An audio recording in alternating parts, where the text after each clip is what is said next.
في ليلة مليانة فرحة وبهجة احتفل الفنان القدير بيومي فؤاد بزفاف نجله وسط أجواء أسرية دافية وضحك من القلب كالعادة، خاصة إن بيومي فؤاد معروف بروحه المرحة اللي كانت واضحة جدا طول الحفلة.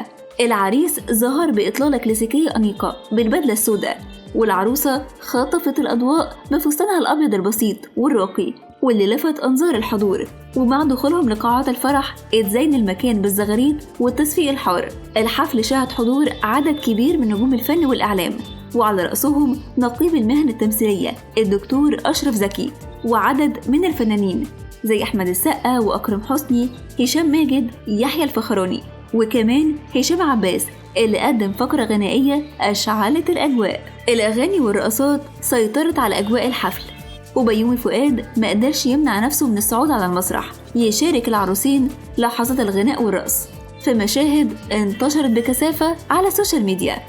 الصور والفيديوهات من الحفل انتشرت بشكل واسع جدا وخلت اسم بيومي فؤاد يتصدر الترند، والتعليقات اتنوعت ما بين الدعاء للعروسين والتهنئة للفنان الكبير اللي بيعتبر الجمهور واحد من أقرب الوجوه الفنية لقلوبهم.